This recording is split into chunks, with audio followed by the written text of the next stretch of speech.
This is the state of the nation. Irifa Uganda. We are deliberate, we are reasonable, we are uncensored. The state of the nation with Henry Ssali.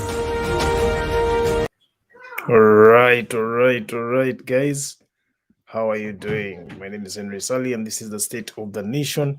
I know some of you are not receiving us yet because we might have started a minute or two late.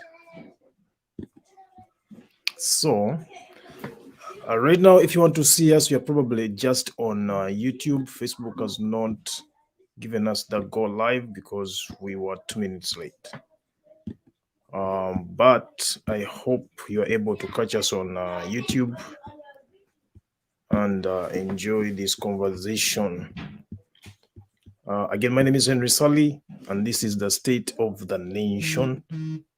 Before we start, as always, we wish to acknowledge this land on which the University of Toronto African Alumni Association operates for thousands of years. It has been the traditional land for the Huron-Wendat, the Seneca, and the Mississaugas of the Credit River. Today, this meeting place is still home to many indigenous people from across the Turtle Island, and we are grateful to have this conversation, to work on this land. All right, guys. Thank you so much for joining us. My name is Henry Ssali, as always.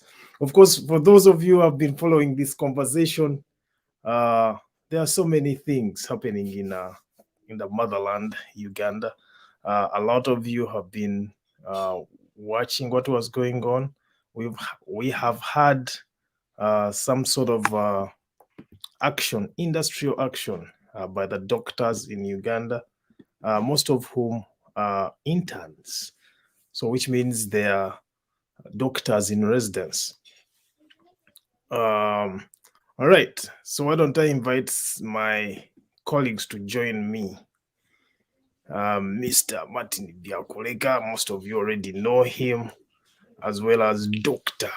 Joel Mirembe. Mr. Martin Byakuleka, nice to see you. Your folks might be watching us, but only on YouTube.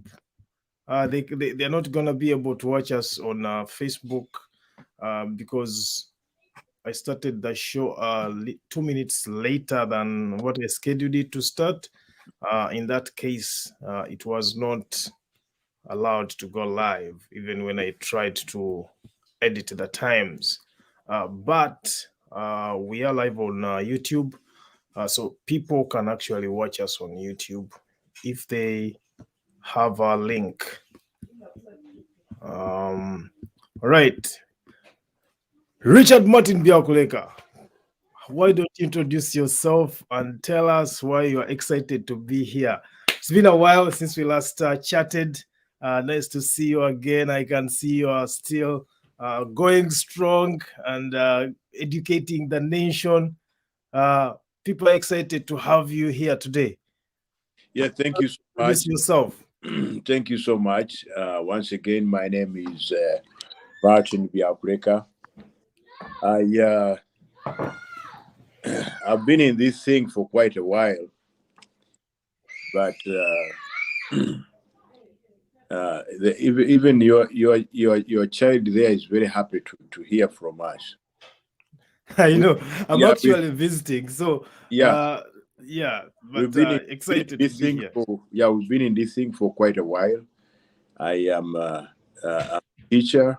I teach international relations and management at the university near me here. And I am a former diplomat of the government of Uganda. Now, the diplomats are two types. There are those who are appointed by the president. Right. Those are called political appointees. They go abroad and serve Uganda, and they are diplomats too. But I did not belong to that class. I belonged to the professional class. Those are people who went to school to study diplomacy. So I went to school to study diplomacy and international relations, and that is why I went to work in the Ministry of Foreign Affairs. So in technical terms, I was known as a Foreign Service Officer. So Mr. Museveni did not appoint me as a person. He found me there. I was a professional, and that's how it is. So, but now I resigned that responsibility, and as I've told you, I'm doing other things. And it's a pleasure to be here as a member of the diaspora, where I'm also president of CLOUD, Common League of Ugandans in the Diaspora. Nice to be here. All right, all right. Such an extensive introduction. For those of you who are wondering, why do we call this guy the international senior political analyst? You have got the gist, and I assure you, wait for what is coming. Wait for what is coming to you, Dr. Joel Mirembe. Pleasure having you here again. Questions have been coming in regarding the industrial action. I know you have been right and center with the industrial action, even though you're not an intern, but as a senior comrade within the medical fraternity, there is a lot you have been doing on the ground. Welcome back to the State of the Nation. Tell us what is going on in your life. Unmute yourself. Unmute yourself. Thank you very much, Henry. It's a pleasure to be on this platform, but in a special way, it's also a pleasure to share a platform with Comrade Martin Byakuleka, a man I've seen for the last at least 2 years, when I was very active in activism of bringing change that we all deserve as a generation. So greetings to him before I greet our viewers and listeners, for those who have just actually probably tuned in and they are not watching, but they are listening to the voices.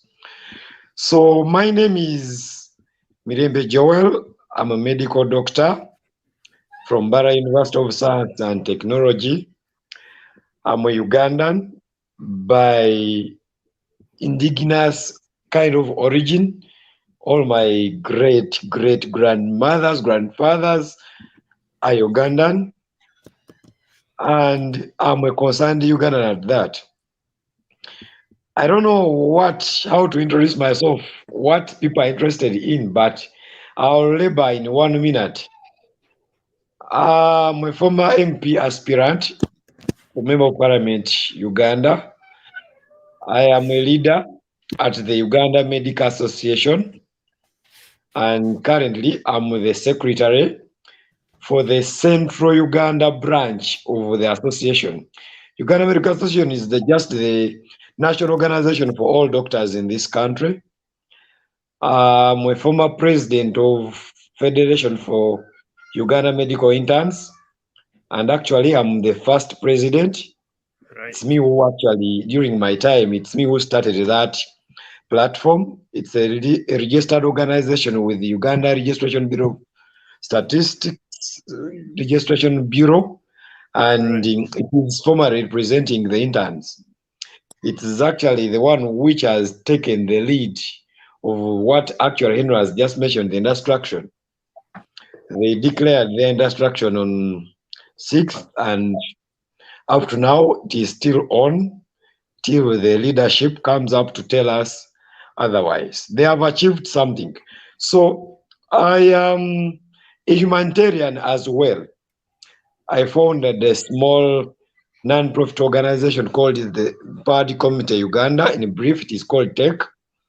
And basically what we focus in is to empower young people and women to have skills that make them survive without being beggars, without looking at anyone but themselves.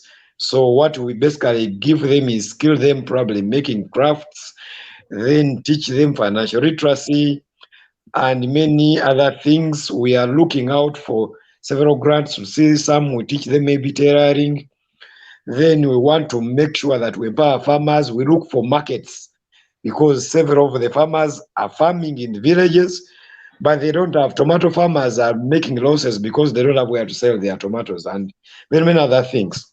So the organization is called the Empowered Community Uganda because our vision is we want self-sustaining homesteads and self-sustaining communities. Our belief is that we cannot be self-sustaining unless, one, we are financially upright, two, our leadership is clear. So we have a department that is up to developing leadership. And in our plans, we have crafted a plan. We want to build a leadership academy for young people in particular. That every year we want at least to be releasing 50 leaders who we have trained, and we want them probably to stand for positions in the professional associations at political level, LC1, LC what, we want organized, trained leaders to take leadership in this country. So that is a non-profit organization with very many arms, 3 arms in particular: leadership development, skilling the people, and then health. We know in the tech we believe that a population which is not healthy is not productive. It's a liability to the economy, it's a liability to the country and society. So we want to promote preventive health care across the country. So that is the humanitarian part of me. I'm a doctor, like I said, and I'm practicing my private practice. I treat people under my project. It is called Itamsao Mobile Doctors. For you who are in the diasporas, we have packages. Our doctors move to your home and see the patient from home. Until when we see maybe you need to be taken to hospital, we have hospitals we partner with that we can also see you from those hospitals and treat you, admit you there. So it's a lot that Henry probably will have to invite me for another program where we need to focus on how those services can be delivered to our people, how people in the diaspora and the entire Uganda can come and join and work with us. So for today, I want to stop at that. Thank you very much, Henry, for allowing me the time. Always a pleasure. Always a pleasure. I was muted for a minute there. Our friend, Mr. Martin Byakuleka, has temporarily dropped off, but he will be joining us shortly. He will be joining us shortly. A lot of stuff that you have mentioned there, Dr. Mirembe, regarding your resume. Your resume is stellar.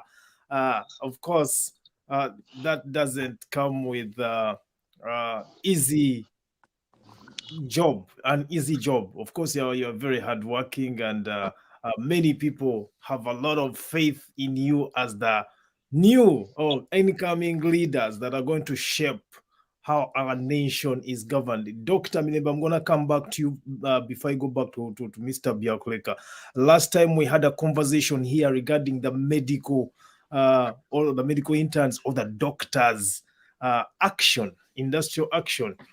On that show, you said that a broke doctor or a poor doctor is more dangerous than I'm paraphrasing here, but you said that a broke doctor is more dangerous than probably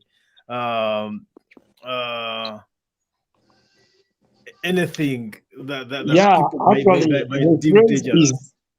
A broke poor doctor is more dangerous to your life. You get? So being seen by a frustrated, broke, unfocusing doctor is dangerous. It is real. Right. That's why we decided to sort this so that people can settle and treat us when their hearts are settled, when they are not thinking about rent bills and other things. Tell us more about that. You say that you are doctors. To become a doctor, you have to think about the ethics of treating people, which means treating people should be your first priority. and not striking for more pay. There have been questions posed toward me and asking me that I was telling me that I was not tough enough on you guys last time you came here with the other doctor friend of yours. I was not tough enough to even ask you why you chose to abandon government entities or government hospitals, but remained working in private hospitals. People tend to think that doctors are as corrupt as the politicians in Uganda, and I want you to either dismiss that or qualify it. I don't know what you are going to do. They say that when they come to hospitals, government hospitals, to see you, some doctors, not particularly yourself, but some doctors tend to pretend not to have what is required, utensils to use, stuff to use, or even medication. But they do have business cards for their private entities, and they tend to tell people that I'm really busy here. I won't be able to see you for more than 10 minutes or maybe 15 minutes. But if you want to learn more about your situation, find me at this location, and then you have enough time to discuss your illness. Is this true? Are doctors in Kampala or in Uganda as corrupt as some politicians? And was the industrial action justified? Thank you very much, Henry, for that insight. And actually, I want to appreciate whoever the viewers who have raised such a very pertinent issue. But before I start actually to break it down, I want to put this clear that one, the doctors are normal human beings who have just a difference is that they go to school, do the sciences, take the risk of saving lives while their own life is at a risk. Like I've said before on this very platform, that every day I go to work, I have a risk to contract HIV, I have a risk to contract hepatitis, and so many other diseases. I have, like I said before, frontline doctors, hundreds, tens of them have contracted COVID while at work. And we have consultants who have died because they have contracted COVID while at work. This is a kind of job where you come to work. Like, for example, today, assuming this show was a TV and NRSR is paid to have it. But for you, you have come to work and you have a risk to go home with a disease. You can shed it to your family, and you can lose your life. But that does not exonerate doctors, and that does not give them leeway to do anything immoral, anything illegal. So going forward, you have put the scenario of a doctor, a client X coming in government hospital X, and is not able to access the services that actually they need or they deserve. But Dr. Health Worker X has told them the other facility X, which is not a government facility, has the kind of service that you want. That is happening. Yes, that is happening. I want to repeat. But let us look at the scenarios, the events, the processes that are leading to that to happen. I want to state this. Uganda as a country, 20 years ago, pledged to invest 15% of its national budget into health care.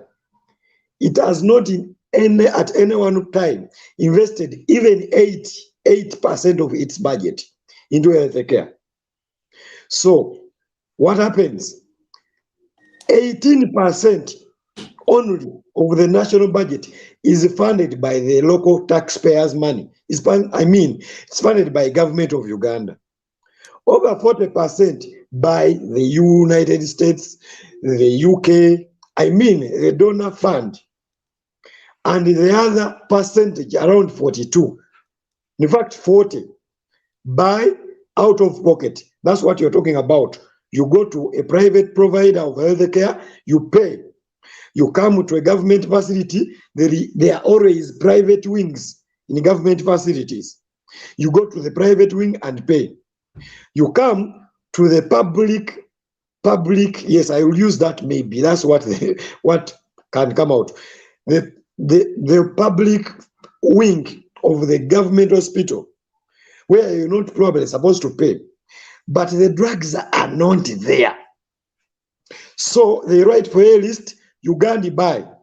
In a private pharmacy, for example, recently, every regional referral, every national referral has private investors inside those government hospitals. They have their pharmacies.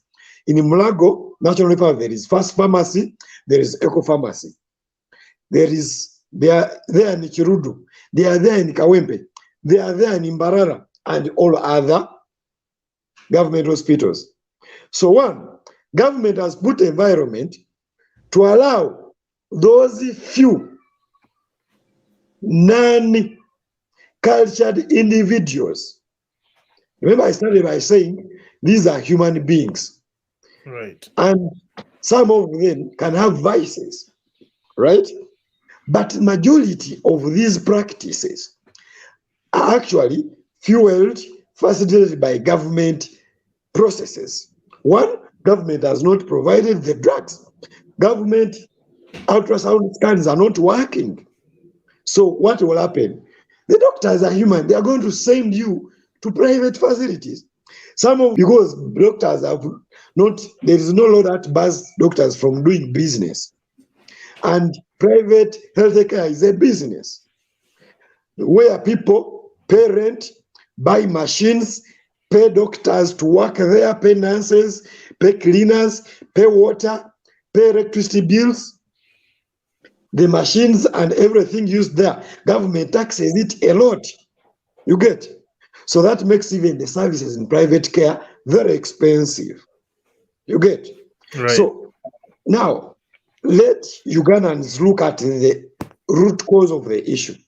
The root cause of the issue is government has given space for corruption to take place. People up there, budgets are appropriated for drugs. The drugs never reach hospitals. You get? Some drugs which reach are further diverted to other channels. But then this is what happens. The common doctor who wakes up and boards the border to come to treat you at hospital is being castigated for writing chits for you to go and buy drugs, is being castigated for drugs not being available, for telling you to go to Case Medical, because where we are, the doctor is incapacitated to support, to help you to heal from the ailment, the disease that you're suffering from. So Ugandans, we need, the biggest problem, we have a leadership question in this country. The leadership question is in as well in the state institutions. All sectors have a leadership question, and that goes back to accountability. Are Ugandans able to effectively ask the accountability questions effectively in healthcare? That's where we have to start from. When they ask the questions, does anyone care anyway to respond to them the right way? Or we just shout and it ends at noise? So until the leadership question of this country at all levels, from LC1, from families, is sorted, we are going to continue to have more of the same. Is the strike justifiable? I must say, the strike delayed. It delayed. And it is unfortunate. It is unfortunate. The strike is having doctors alone. It would have been having laboratory guys. It would have been having the nurses, the cleaners of these hospitals, and everyone in these hospitals. But because, going back to the leadership question Crisis, yeah. of this country, that when the doctors were setting off, the leaders probably were not visionary enough to actually make sure that we have a holistic team demanding for all these issues. Of course, by default, doctors are the leaders of the health sector. Wherever a doctor is deployed, he will be given a nurse, he will be given a pharmacist, he will be given a cleaner, he will be given all the other cadres, a radiographer to do the scans and all other things. You get? Right. So, of course, we are partly responsible in the health sector to have the mess, but you see, our colleagues who are at the helm of the health sector, Jen Ruth Acheng is there, Mwebesa Henry is there, Diana Twin is there, and others. But Right. have they solved the situation? The question is, people are given responsibilities with the clear Expectations. not just expectation of course. Mandate. Terms, yes, mandate and terms of reference. Right. But look, they choose to serve interests that keep them in the offices, not because of being credible and being productive and giving results, but because of doing certain things, political interests. So as long as we don't separate the state from the government of politics, we are going to continue in more of the same. That will take a breed of leaders who will know that the people of this country deserve better, that the taxpayer deserves some degree of respect.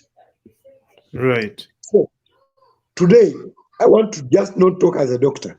I want to talk as a concerned Ugandan, not even as a politician, but as a Ugandan.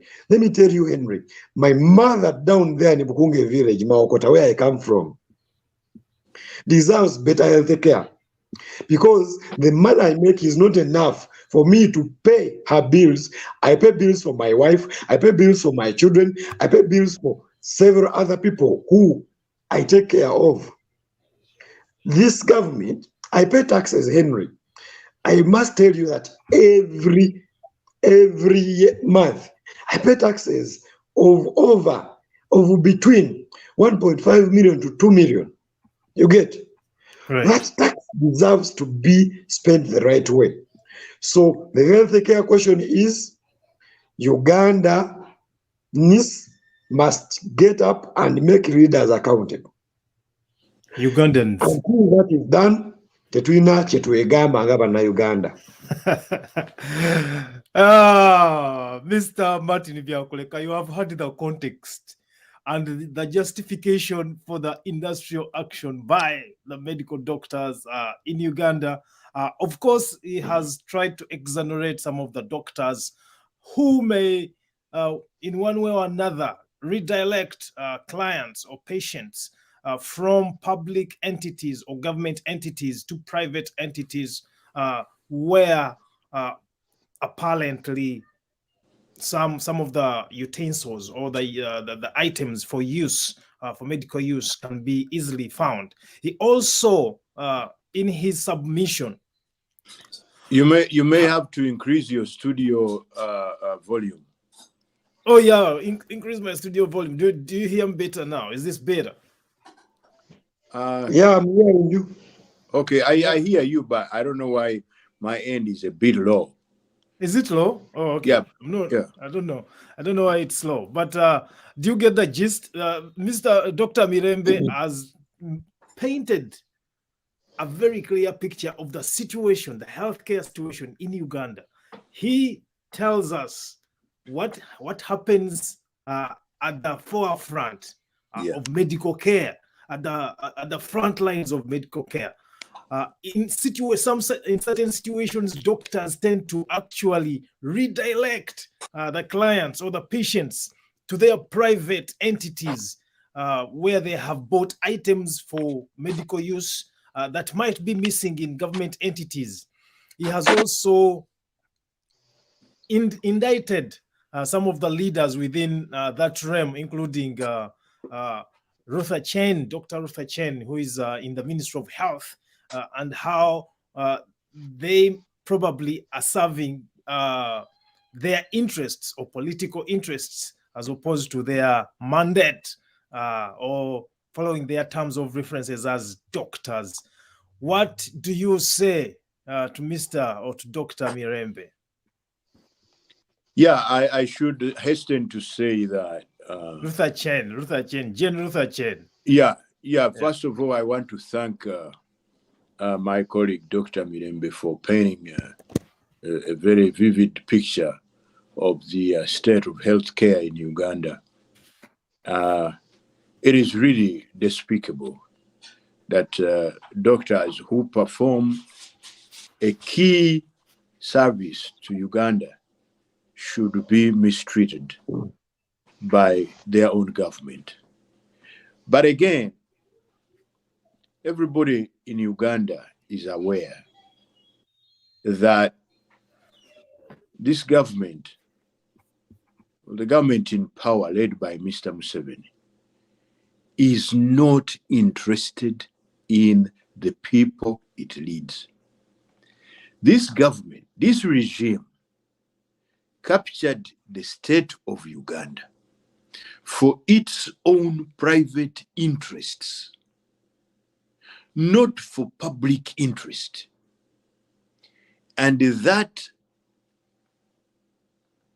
motive, which I've just explained, must be underlined by every Ugandan who wants to see this government out of power. This is not our government. This is not the government of Ugandans. This is the government of the people that captured the state of Uganda. Even during the elections, let's leave 1986 alone, because that is when they captured the state. But even in the subsequent elections, they continued to make tricks so that they remain in power. They have not remained in power because Ugandans want them. No. They are there by force. They are there to satisfy their own individual interests. That is why we are holding these forums here and everywhere. We are saying the time to get these people away from our state, reclaim it so that it can serve us directly, is now. Because these are very dangerous individuals. And the best way to measure and evaluate their dangerousness is the health state, the state of health in Uganda. How can a government build a hospital and fail to equip it? And again, sometimes this goes to another character of the state or the people who are leading that country. Some of us have been saying elsewhere that these people, we have called them Abalalo. Now, right. Abalalo is not a bad thing. Abalalo is not ethnic to some of our friends. Abalalo is a group of pastoralists. They take cows from one place to another looking for pastures and water. And we have seen them. Their needs, the needs of this group are very small, very, very bare. Their way of life is very simple. But as we see them moving their cattle from one part of Uganda to another, we notice something about them. And this is not a bad thing. It's an observation. They are a backward lot. The Balaro of Uganda are a backward lot. Even the idea of moving the cattle itself is backward. We don't do those things any longer, but they still do them up to now. Unfortunately, the majority of people leading our country are affiliated to these Bararu, and they still do the things like their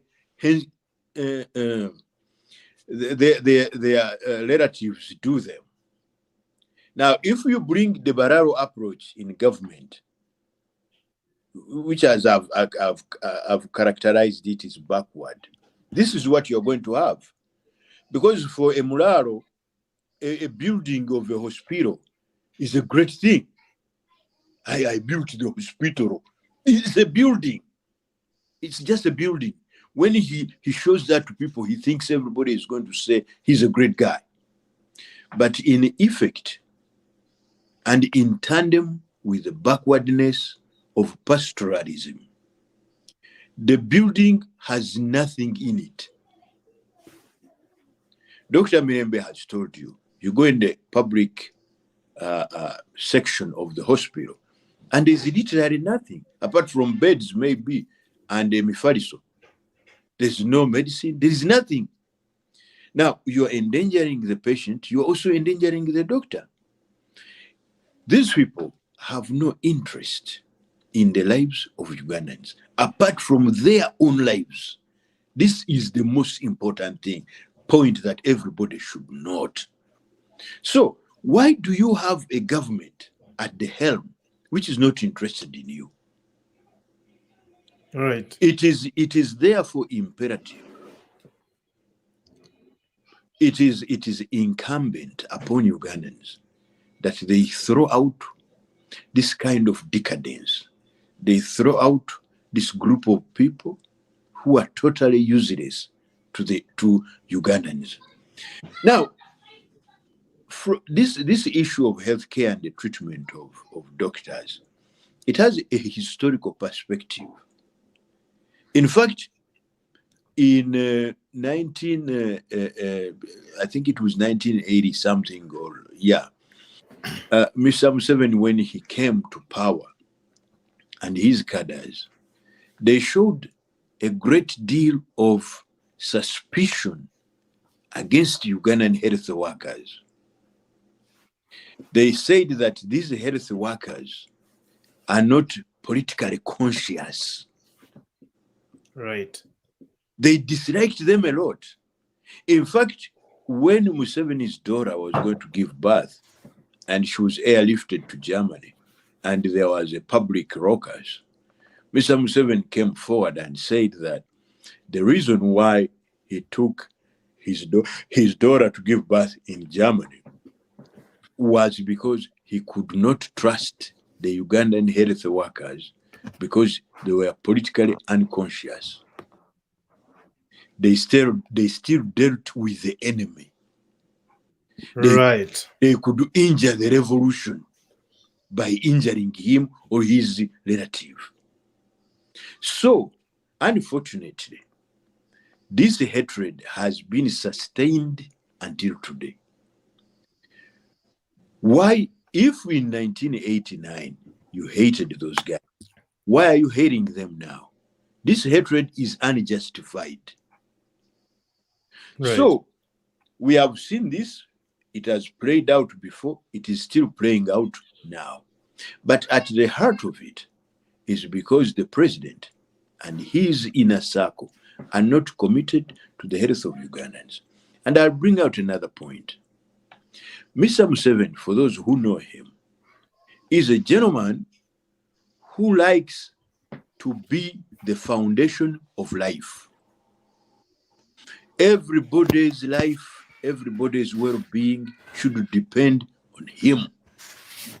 This is a personality disorder. He wants to be in charge of everything. He wants you to beg him for your life. So, if you have good health in the country, you will not beg him. Do you understand what I'm saying? So you have to have bad health in order to continue going to him and asking him for favor. Exactly.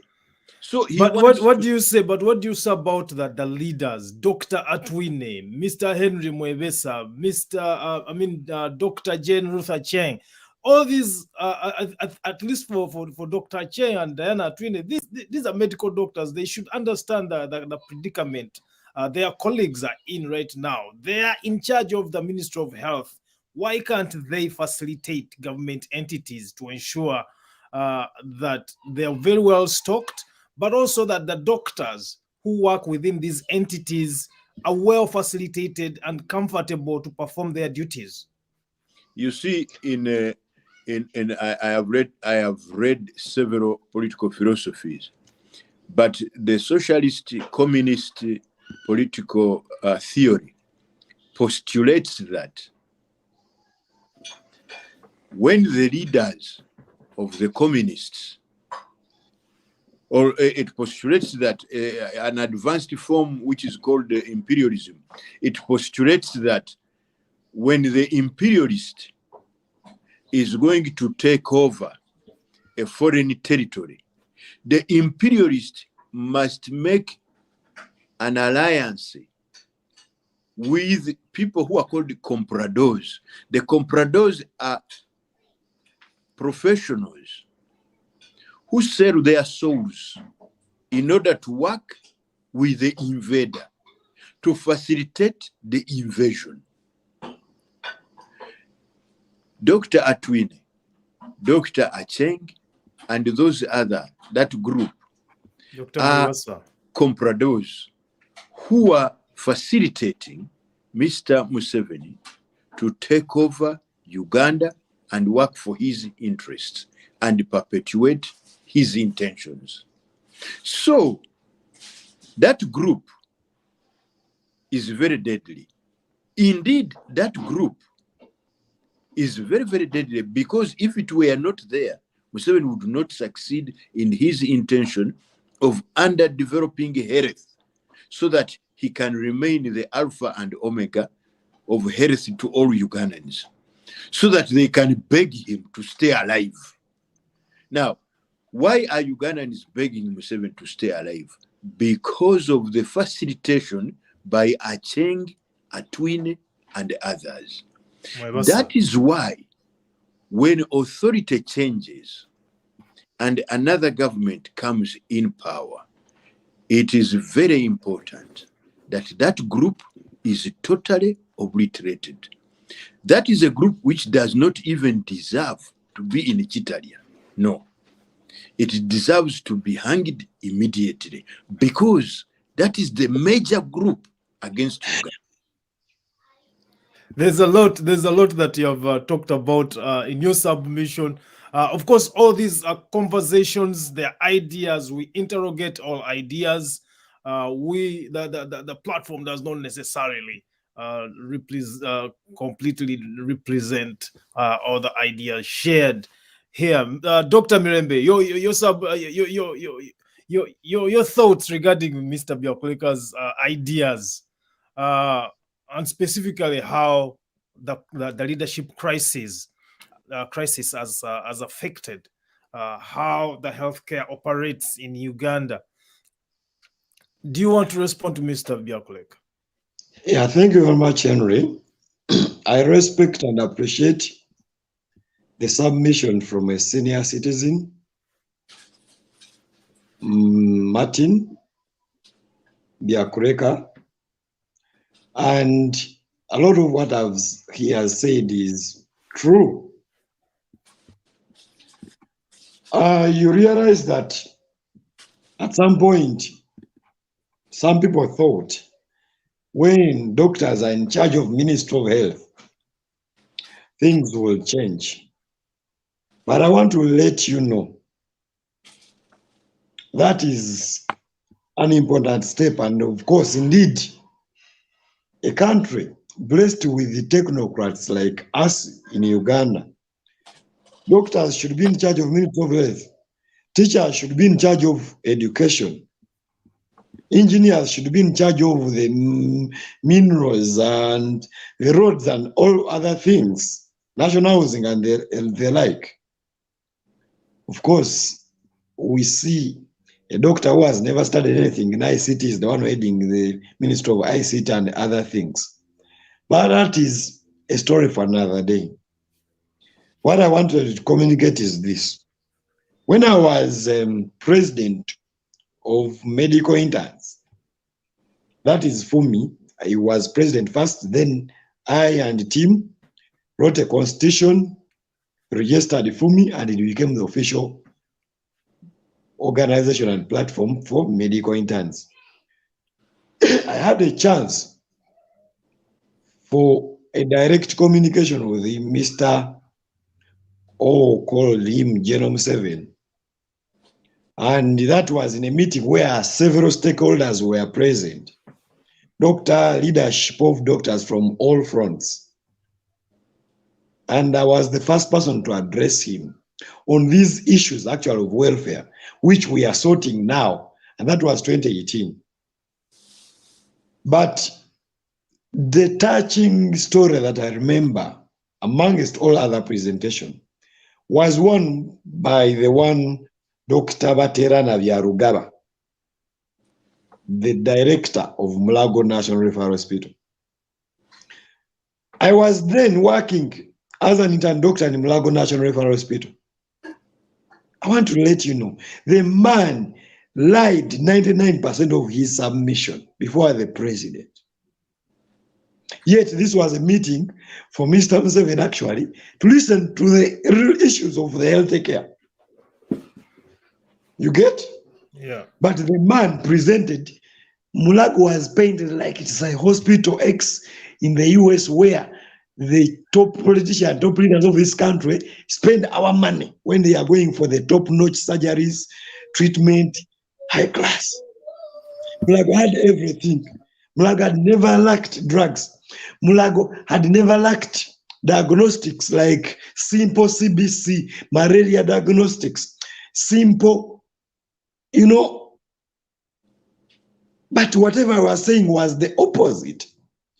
Mulago had never lacked doctors, yet they are not there. They are not enough, those who are there. Right. Mulago had never lacked nurses. It had never lacked a thing. You get? It had enough budget.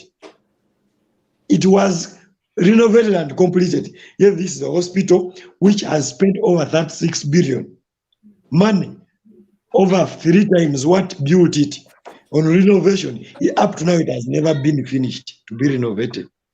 They just get the money, eat it, request for more, eat it. You get? So that's why I said the issue is a leadership crisis. A country where dishonest, immoral adults are in offices, not to serve Ugandans, but to fulfill their stomachs.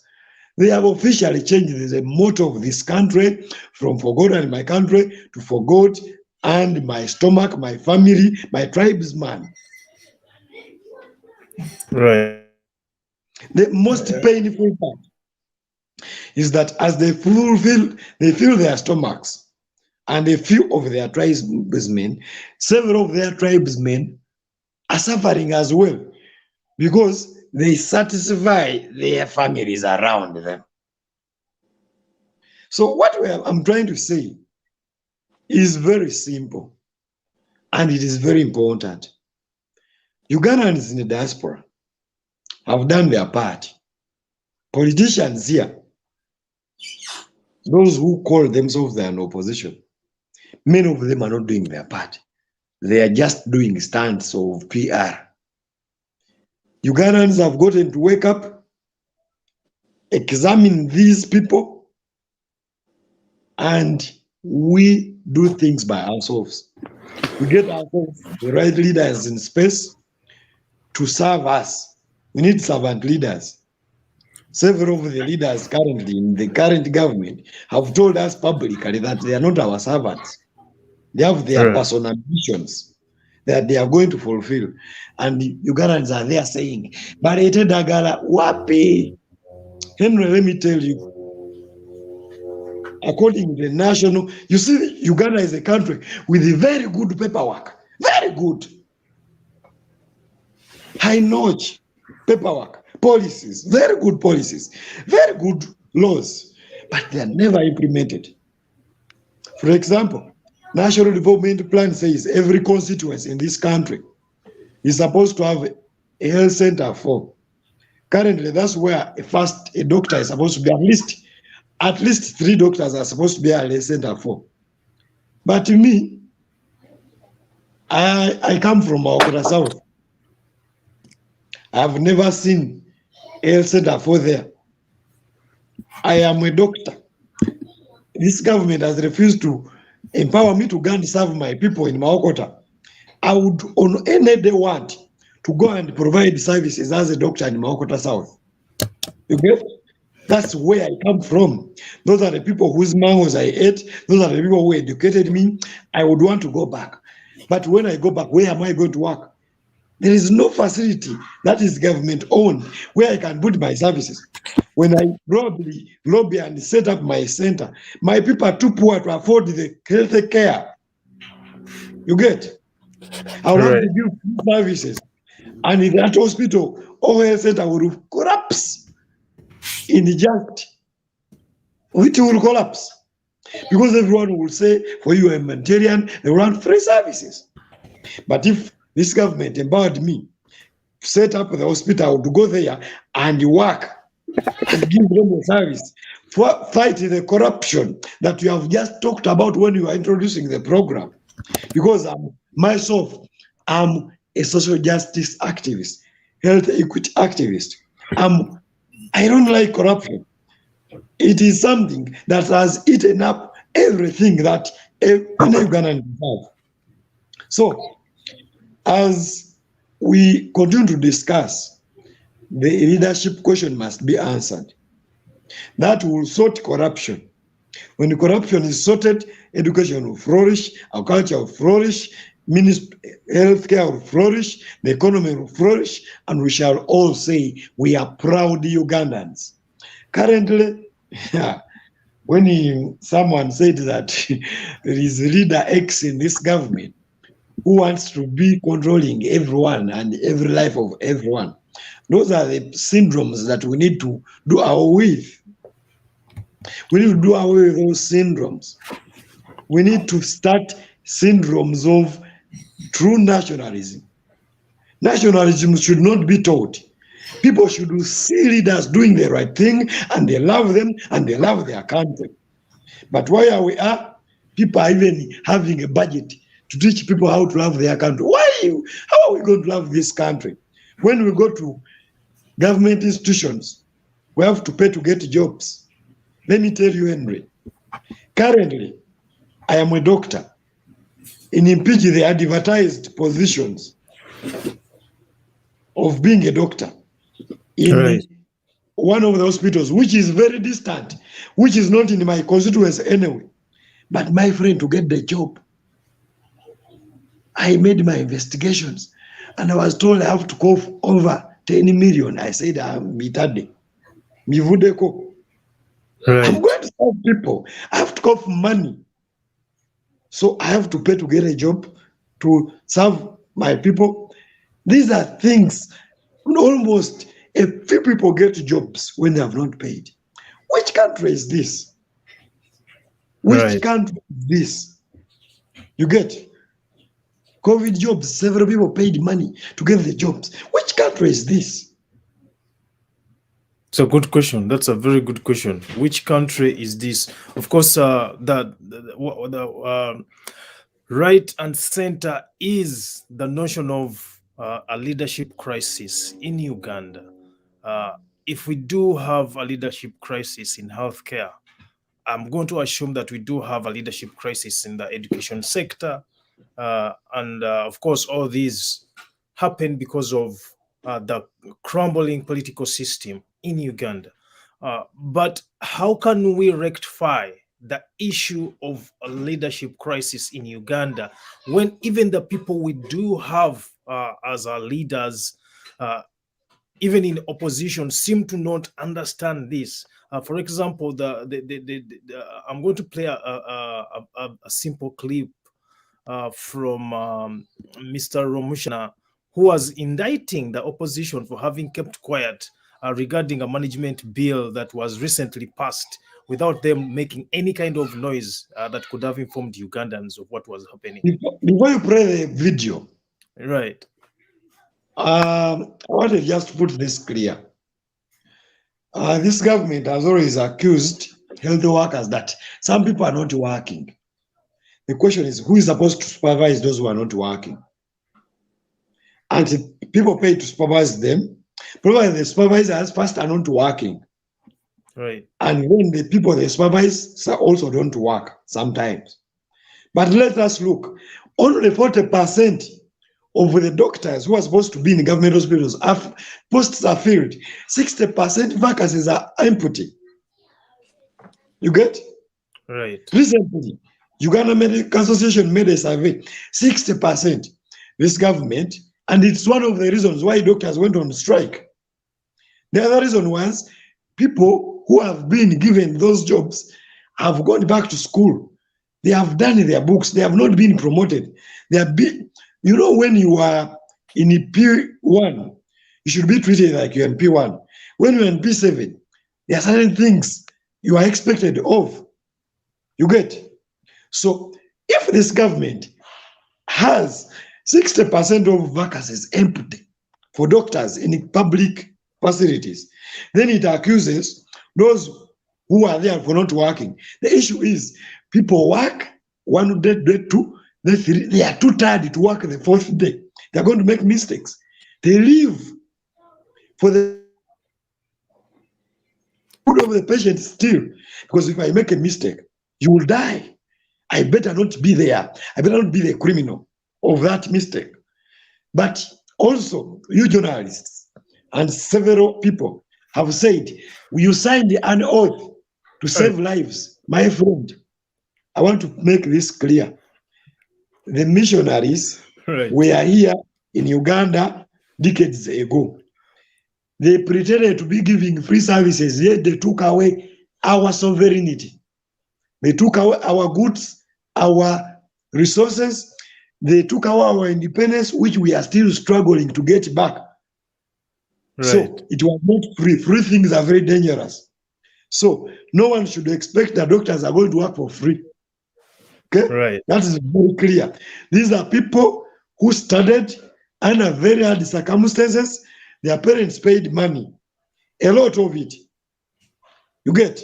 So then the other issue, Henry. Yeah. Hello? Yes. The issue is the oath that we sign that people use has a section that says, may you enjoy the your fruits life of your hand. Yeah. Yes, the fruits of this work. How do I enjoy when I'm sleeping in Katanga, for those who know Katanga? How do I enjoy that when now I'm called? If I was working in a government facility, I'm called. You get? I have to board a border. In private, they pick you with an ambulance. They pick you with a car. Here in the government, body sewa guda kuchima kuboda boda newa kubaka taima mwena. Sewa guda msasula ku sentence zo siza government. You get? Right. So why should government accuse people who have persevered up to this extent? The issue is a leadership issue, and government has told. You see, in Uganda we have a proverb that says, "Eyewezo mumba gobazikuba." Gobazikuba. Yes, okay? Sir. Yeah. Eyewezo mumba gobazikuba. Ne Bible yegamba, to whom much was given, much is expected. Much is expected. Omuntu bannayuganda bamu bagamba gavumenti eno tebagironda. Yo bagamba yeteeka mu buyinza. Kati baba beteeka mu buyinza. For us, we are going to ask for services because tulabamu before byaffe. Okay? Tulabamu government. So we are asking for the services from them. Right. Right. Those are very interesting insights. I think I'm going to give Mr. Byakuleka an opportunity to respond before I play that clip that is going to transition us into the political dilemma that is happening in Uganda, and to interrogate whether we should continue engaging in any sort of elective politics in Uganda. But first, I want to appreciate. Now to go with it, Nantongo Stella, thank you so much for your submissions. Comments, and she has written a lot about what's going on. I think she's I'm not sure if she's a nurse or a doctor herself, but she asked earlier on, but why do doctors accept to work in bad conditions for years in silence? I think she was responding to my question regarding the industrial action and whether it's justified. But doctors, I think earlier on you said that the industrial action actually came in late. It should have come earlier. And she was asking, why do you accept work in bad conditions? That is very true, Henry. In silence. You see, I feel her concern. Yeah. But doctors, by our training, we are some sort of humanitarian Right. individuals Right. who treasure life. Every life saved is our smile. Right. And that's why on several occasions since 2011, doctors have only been threatening, have only been writing to government. That what we say to government, chimala, omusawo ayitiridde okujogebwa. Right. Omusawo ayitiridde okujogebwa. Omusolo gugenda nnyo eri abantu forakizale kukudigidamu kunywamu. Olaba sekandi ayira motoka mwenge. Abasawo abanywa ku twenge tebakyalina zigula twenge. Okitegeera? Oli ayira ki? Motoka mwenge. Okiwulira? Yes, so twasazeewo ne tugamba bannange bannayuganda tukwatire wamu tutereeze ebyobulamu kubanga ebyobulamu biruma owa NRM owa NUP owa FDC atali munnabyabufuzi Pasita Haji byonna bitukwatira waki wamu. Fene tuva naffe ne tugamba nedda ekimala kikola ki kimala tukwatire wamu tunyiteeke gavumenti eno mu kafunda ebeeko kyekola ku byobulamu. Ebyeko kyekola ku kintu ekigatta ekiyamba buli muntu. Okiwulira? Gavumenti eno bw'oba n'oginyigiriza ssebo tekola nsonga. Kati recently baavudde ne bagamba kati tugenda kusasula ba intern doctors sente ze twabasuubiza. Naye after omanyi weeks mmeka? Weeks mukaaga. Bannayuganda tebalina services. Naye nga tebafaayo. Okiwulira? So these people tebafaayo eri munnayuganda. Ye munnayuganda bw'anaddeyo n'atuula maama awedde. Mr. Byakuleka. Yeah. Yes. Naffe. Maliriza, yeah. Naffe. Right. Nange omusawo njagala malizanga abasawo tebasobola kwafeedinga bya buweereza bwe bawa bannayuganda. Kyebimu ke tukusaba gavumenti eno kitegeeza gavumenti eno ke kaseera abeerewo health insurance scheme ng'egenda kuyamba abasawo okwaccessinga ebyobulamu nabo. Okiwulira? Ke kaseera bino biteekebwe mu nkola. Waliwo amawanga nga Botswana ogenda mu ddwaliro oba private oba gavumenti tozasula. Kitegeera? Waliwo national health insurance scheme ennungi. Bagenda ku advertising of recent abasawo abasinga bagenda agende Botswana aba Uganda. Kubanga eri basasula ssente. Atandikirwako asasula obukadde 12. Wano aba Uganda basaba net pay, njogera ku net pay obukadde 12. Wano aba Uganda basaba obukadde 5. Gross pay whereby bajafuna around 3 million. Government kibinyo obawa. Kati bannange lwaki bannayuganda mututegeere bannange. Seffe tulina obuzibu. Be mwalondo ne mubateeka mu ntebe be balina obuzibu. Kulwa Katonda n'ensi yange. Mwami Byakuleka, how do you start? How do you respond to that? Man, specifically, this program actually, as we appear here, right? Dr. Mirembe is the key facilitator because he's the one informing us. We are not doctors. Yeah. So he has the edge here. You know, for me, I'm just giving a few political commentaries here and there. Yeah. But in the mainframe, I'm actually in class too. I'm just learning, and given what Dr. Mirembe is stipulating here, I'm actually very afraid, and I didn't know that I would be this educated and find out how bad things are, and I'm totally flabbergasted. I can tell you. Right. But I should say that I love the English. Thank you.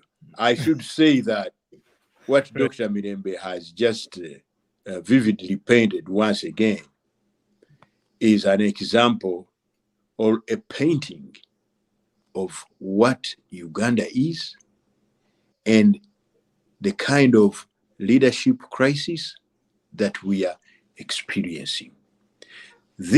There can be no better example than this. We are once again seeing a government, leaders in government, working for their own interests and not caring about the interests of those they are leading. Therefore, this is a government in crisis. Because by its nature, a government is supposed to serve the people it leads. Right. So if the government is not serving the people it leads, you have a crisis. You have a real crisis that must be addressed sooner than later. So, and you know, there's what I don't like about this government is its misplaced arrogance. Looking at these doctors, when they're asking for what is due to them, something very small, and they tell them, let them go. Right. In fact, Mr. Museveni has done this, the historicity of this program. We have seen him saying, let them go. I'll bring other doctors. And one time, I think he brought doctors from Cuba. But this is misplaced arrogance. Your own countrymen are asking you and saying, man, we are in a terrible situation. You mentioned a lady who said, why have these people continued to work in this kind of environment for this long? Why have they allowed to do that? And one must understand, apart from the fact that Dr. Mirembe gave us that doctors are essentially humanitarians who prefer to work than complain. They are people who are actually interested in saving the lives of people under any circumstances. And some of these circumstances are bad pay. But therefore, they continue. The reason why they have continued to work irrespective of these circumstances is because they know their cardinal role is to save people. Right. We have a management crisis, a leadership crisis, but what do we do to the sick ones? But there are two other reasons why these guys are in that situation, why they cannot complain when they are suffering. They go to the heart of the mechanisms of work of this government. This government has managed to suppress Ugandans using two methods, intimidation and bribery. When these guys rise up to say anything, they are intimidated. They are shut up. Yeah. And this is done using the comprador doctors. He has told you of a meeting where they went to talk to the president about the problems of health care in Uganda, and Baterana came up and painted a rosy picture. Who is Baterana? This must be a cadre of the regime. Right. This is how they execute their things. For us, some of us, we know these tricks from a long time ago. You go to the meeting, Museveni has already organized that he's going to meet doctors to understand their problem. He has planted Baterana to come and speak lies. Right. You see, this is how Mr. Museveni is a very dishonest person. He's a very dishonest person. In the meeting, he has planted someone to come and say very nice things, which are actually not true. Right. So that afterwards he says, actually, I came for nothing because, as you can hear, everything is okay. So what I take from this meeting is people are really striking for nothing. This is dishonesty. Just like you saw him in Kayunga. After stealing the votes publicly, came in the morning, 5 o'clock, they started ticking all the ballots, put them in the box. People came to vote at 7, the boxes were full. Then they say someone won, and Museveni comes and starts singing the religious songs. Right. And thanking the people for voting. Really. So this man is, this individual who is in charge of the country is very, very dishonest. And because of his dishonesty, we are having all these problems. What do we do with all these things that are happening? And I'm asking that deliberately because when we remember some of the dynamics that have happened lately, there's a lot that has been going on. Natalie Farida, thank you for the comment. Brittany Norton, thank you for following us. I'm not sure what that means, but yes, thank you so much for following us as well and trying to contribute to this conversation. This is a conversation for all of us, and I think we should all engage in this very important conversation. The crisis is not only in the health sector, the crisis is in the educational sector as well. We remember that this year, Mr. Museveni also opened up a school in Tanzania where students are going to school, but students in Uganda are not attending school, and they do not have such a school that he built in Tanzania that was named right after him, of course. Mr. Romushana tries to indict the opposition members in how business is done in parliament, and he's saying that they are not being honest themselves. So if you're talking about a leadership crisis, I think we are going to have to interrogate all the players within the spectrum, the political spectrum of Uganda, including the opposition members. But before we do that, let us listen to what Mr. Romushana is trying to paint here and try to dissect if it's right or wrong, and if it's right, how do we deal with such events happening in our country?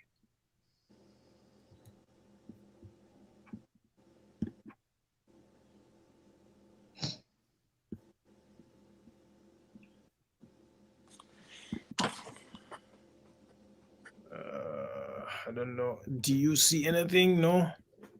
Not yet. Okay. Some black stuff. It's a black screen. Eh? It's a black screen.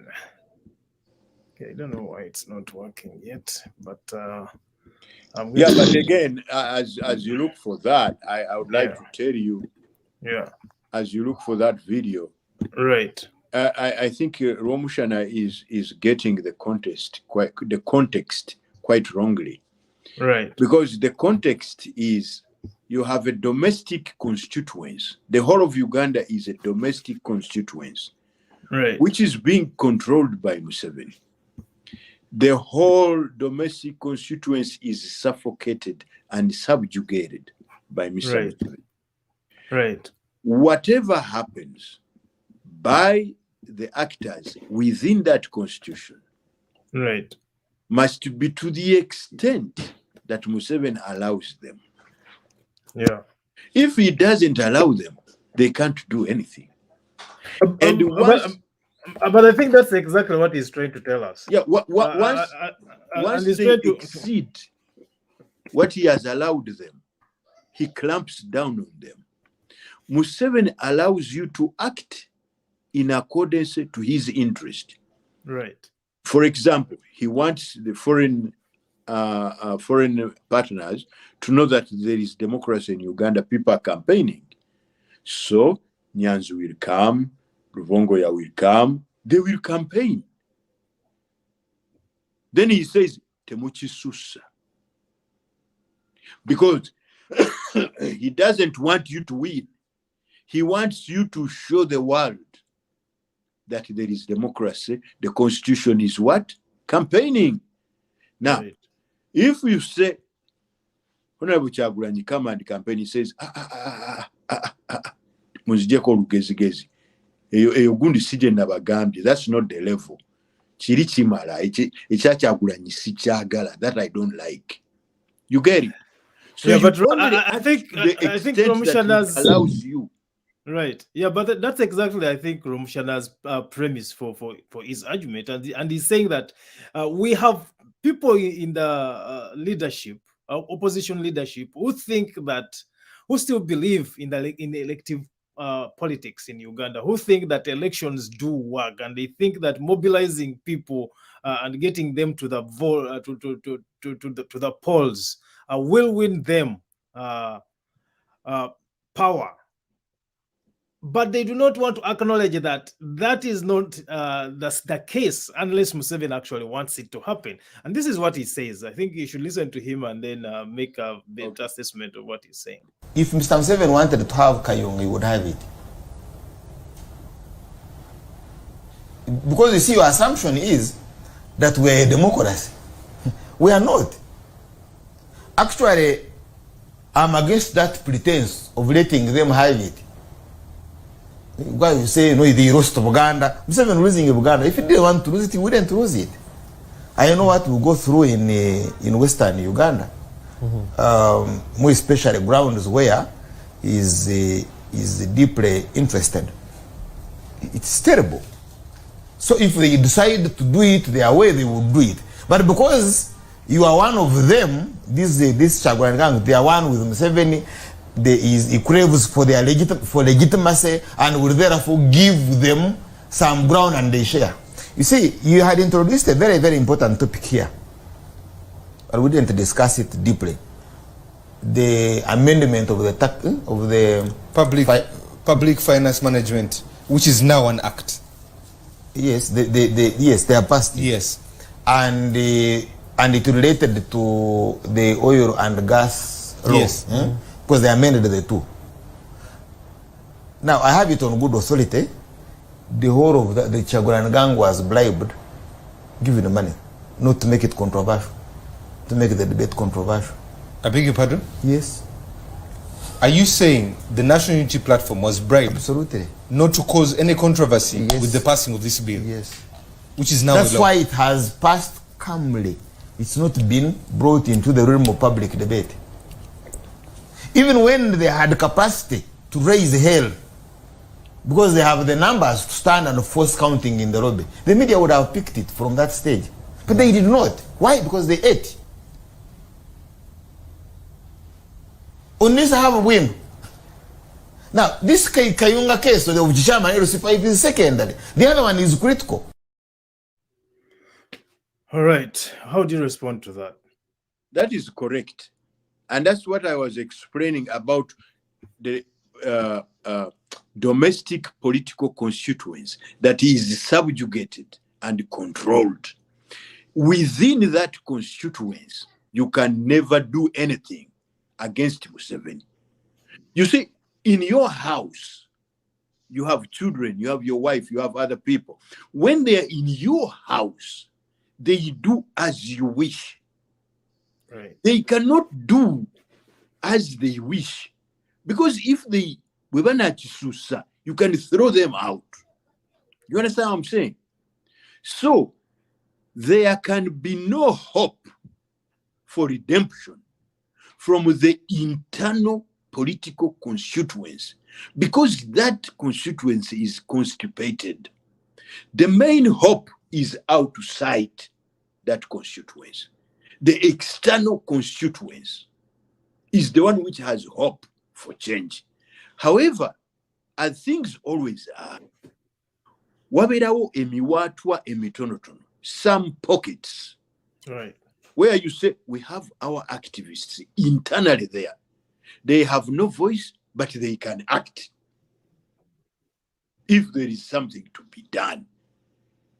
Right. And have them, and they know themselves, those who work with the external environment. But in terms of hope, that external internal environment, that one is totally subjugated. Nothing can happen. If it is not intimidated, it is bribed. That's what Romushana is talking about. Yeah. If it's not intimidated, it's bribed. There are two ways which Museveni uses to control the internal political constituents: intimidation and bribery. And we see them in action. So I will expect your next question, and I will not jump the queue, but I know you are going to say, what do we do? Well, before we go to what do we do, and I'm going to give Dr. Mirembe an opportunity to respond to your submission, to Romshana's submission there. If people elect you to be an opposition, someone is supposed to look critically on the bills that are being discussed and often passed. Why would you take a bribe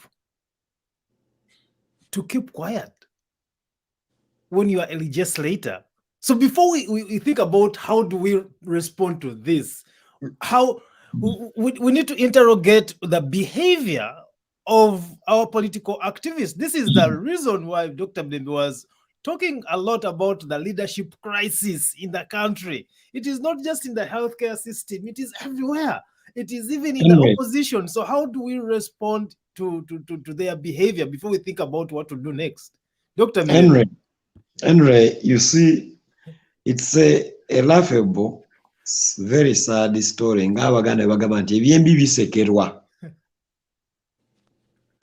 Right. I'll give you, I'm not going out speaker like a doctor. I'm going to speak like a concerned Ugandan. I'm also going to speak in another lane of someone who has been active in this political journey. I joined the activism under People Power with only one thing in my mind. I wanted to see new leadership in this country. I wanted to see leaders, not rulers, in the offices of government. At the start, I was at the crossroad. I looked at the political platforms available. All of them I could not understand them because I saw certain things they were doing I didn't believe in. God was on my side, People Power came. It was uniting. It was a platform for everyone who feels oppressed, who feels that something is not right, that needs to be done right. It was for everyone who did not get drugs in government hospitals, who did not get those scholarships. It was for everyone who was not happy with the traffic jam, with these very funny narrow roads, someone who was not happy with the excessive, very high fuel prices.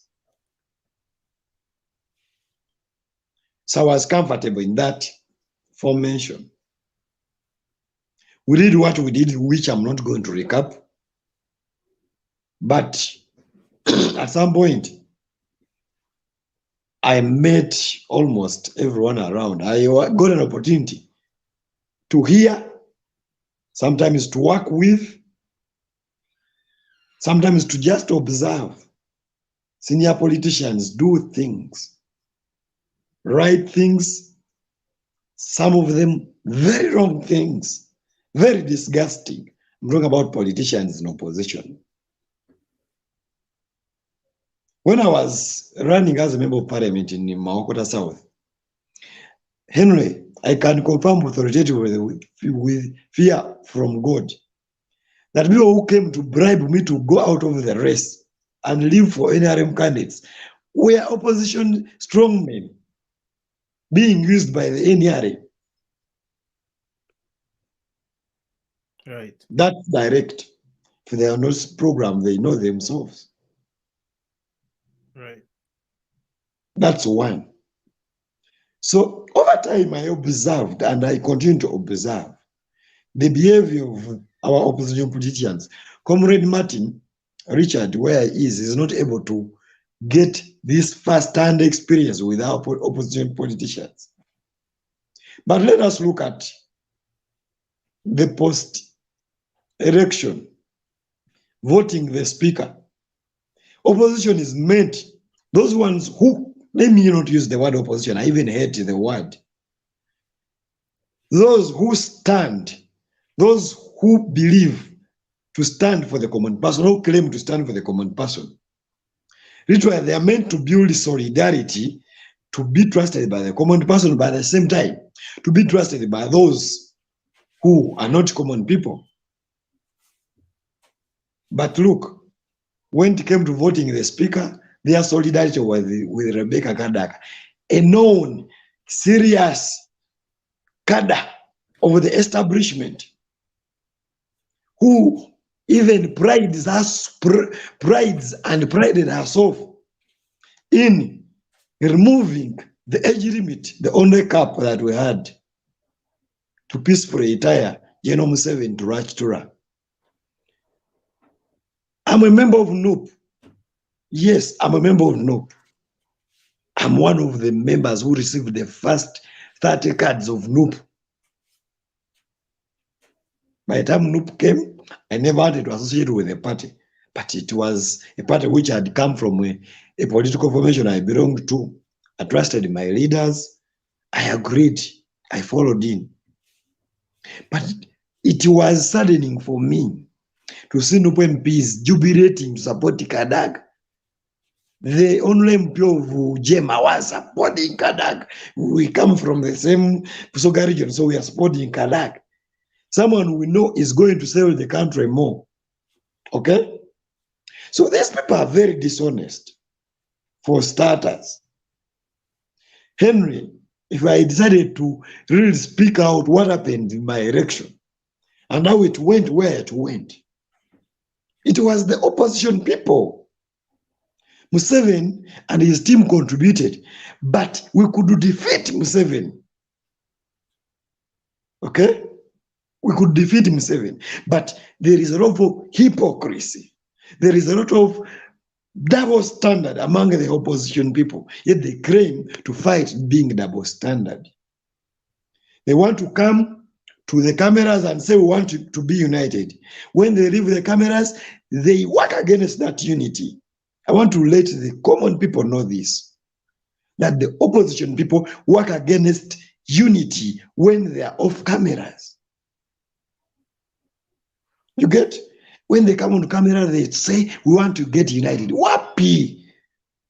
Many of them are just yielding money, buildings from being in opposition. For us, the common people, we continue to suffer. We continue to cry. Just examine from the recent strike of doctors. The opposition actors, when did they join that cause to put up a call to government? And how much time, how much resources they gave in to make sure that healthcare is sorted, the doctors are supported, government listen to them, their issues are sorted, so that they can go back and treat their voters. Those are questions I'm throwing to the followers of this program, to Comrade Martin, as he engages the senior politicians, because I know he does. He's a senior citizen, is in a very high status. He should be able to tell these opposition people, the KBs of this world, the Bobuano of this world, need to hear this. Because the hypocrisy, for us, some of us, the common people, are tired. We are not willing to be into this. Senator Muchagulanyi Robert is president of the party I subscribe to, but things are not being done the right way. Things are not being done the right way. Okay? So we need to do things the right way. If they can't do things the right way, let them resign. Let them give way. Okay? We are tired of camera politics. Some of us, we are tired of camera politics. Right. We want a country that works for us as common Ugandans. We want a country that works for the borderman, a country that works for the farmer, a country that works for the teacher, for the doctor, for the patient in hospital. Right. But currently, the country seems to be working for only politicians. That's the truth. This country, Uganda, works for only the politicians. In NRM, the politicians in opposition. Only a few of them in opposition are men for the people. When you line 100 of them there, I can confirm with good authority, 80 of them are crooks. They're not for the people. Only 20 are honest about a Uganda that works for every Ugandan. So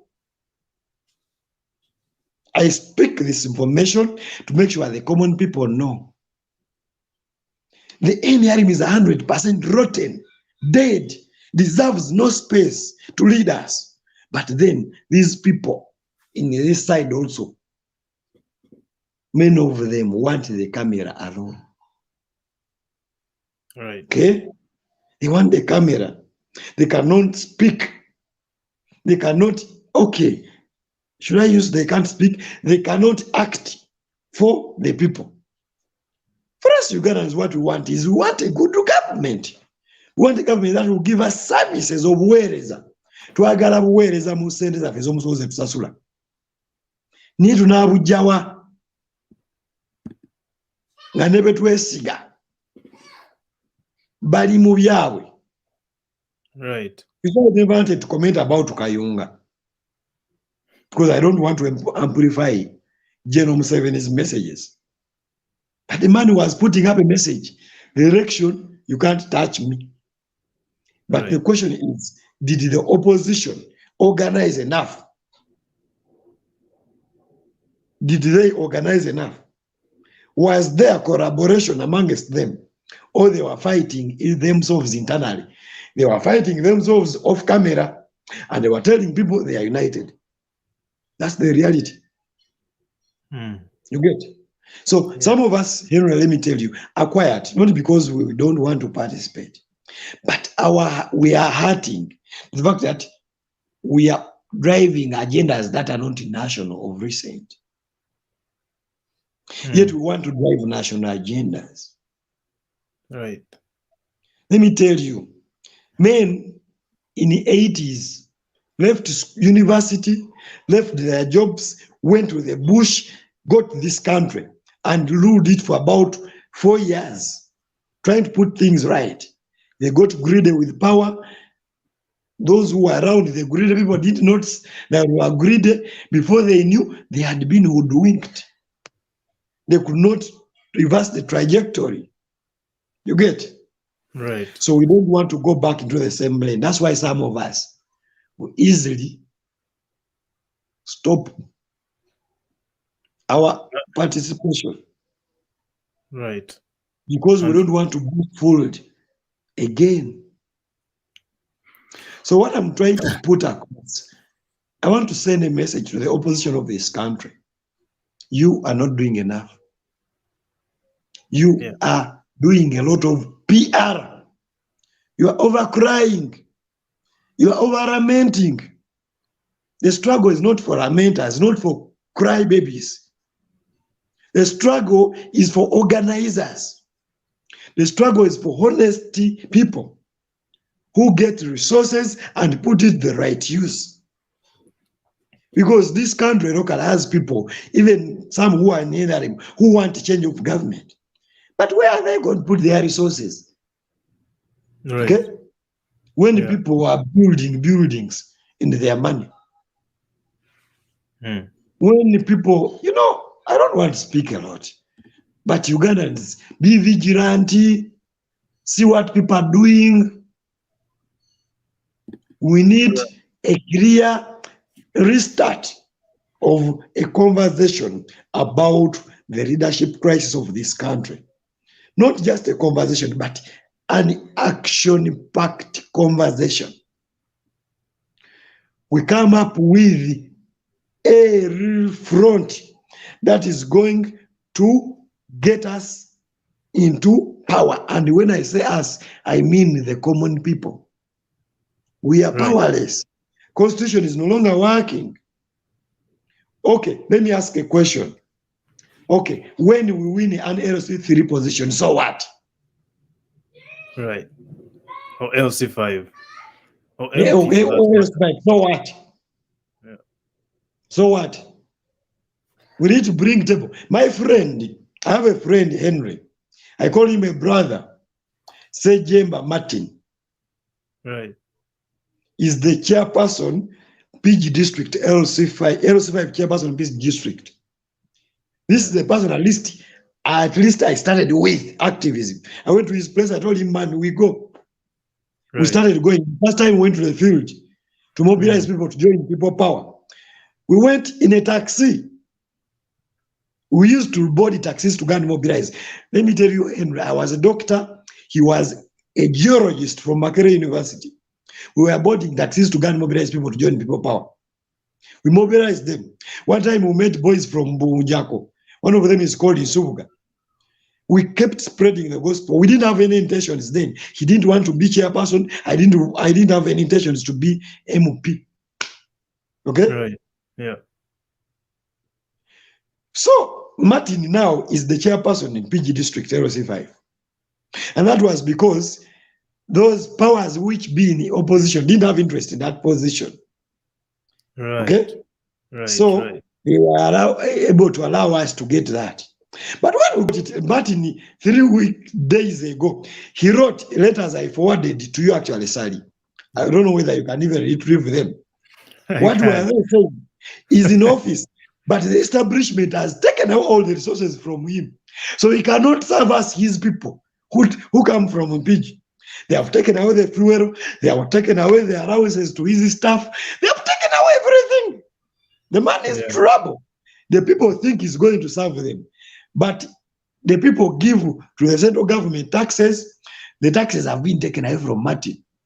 So even that means LC5 officers are also not important for the struggle of making better governance in this country. Yeah. There is one organization, there is one arm of government which can decide change of government, but has been vulgarized. It has been made useless. That's Parliament.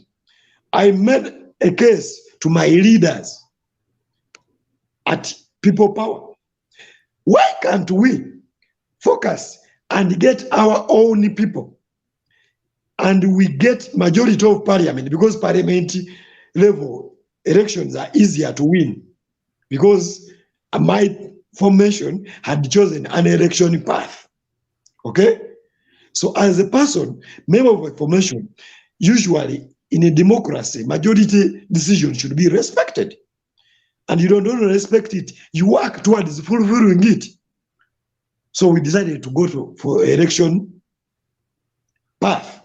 Of course, our friends in FDC should not say for them they didn't choose the election. When they fronted a presidential candidate, they fronted MPs, they fronted candidates at all positions you get. All of us in opposition were for election. That's the truth. Okay? That's the truth. So no one should point a finger that you say the elections work. FDC say the elections work. NUP say the elections work. DP say they work. Okay? And all other formations. Cabrera said they work because he also contested. Not right, so. right. Yes.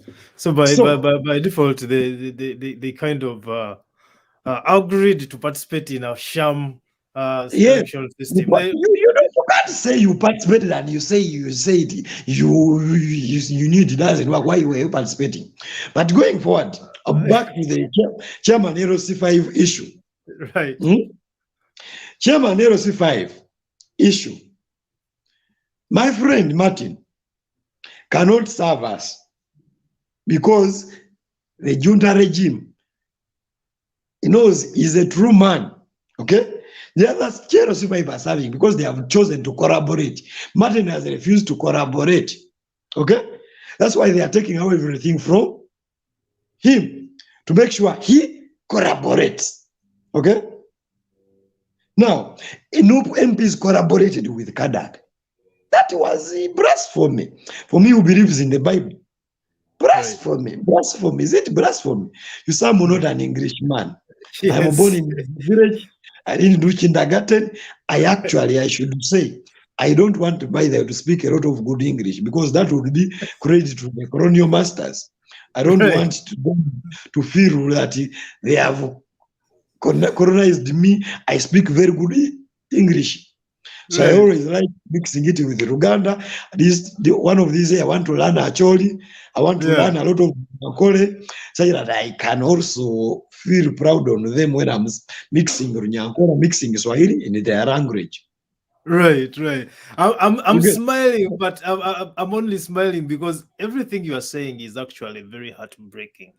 Yes. And these are things that we all see that are happening, uh, but are not working hard enough to ensure that we rectify these issues. Abaganda tulina olugero olugamba nti nno ekyonooneka nga ffenna tulaba tokinenyeza munno kubanga ffenna tuba tulaba nga kyonooneka okitegeera. So it's very unfortunate that your colleague Martin is unable to serve the people of Maokota because bamugjeeko emisolo gyonna gyonna. Of course, government does that to force them into collaborating. They did that to Mr. Lukwago for a couple of for so many years. They almost actually kicked him out of Kampala. Naye nga tukomye, I want to give Mr.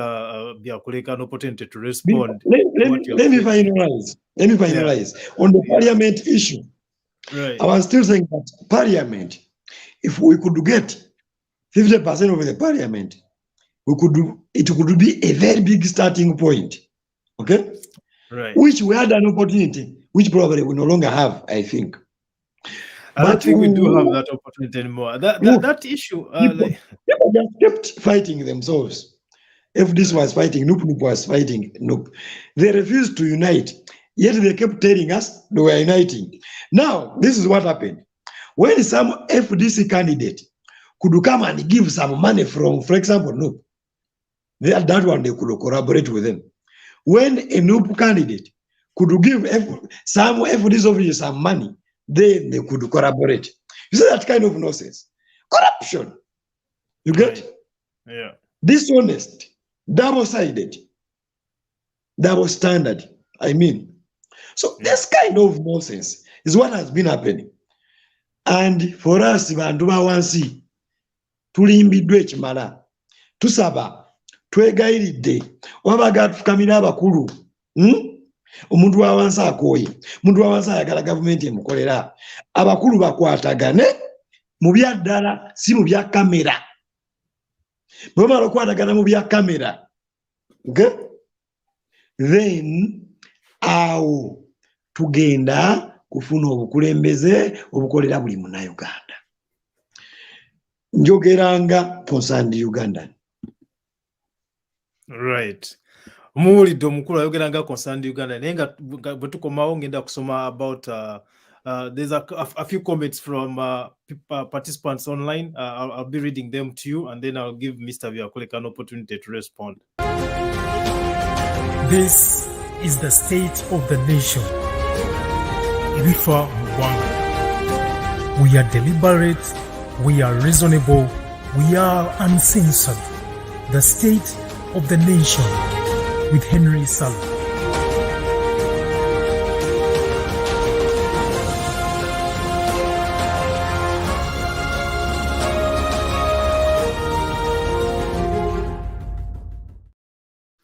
All right. Welcome back, all of you. Dr. Mirembe, avako nadda.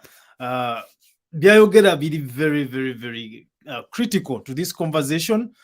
So I wouldn't be surprised if his internet is being interrupted deliberately. But he will be joining us shortly. People who are abatugoberera ku online mwebale kuba nti mutugoberera. Nantale Farida agambye nti no, see what they are telling us.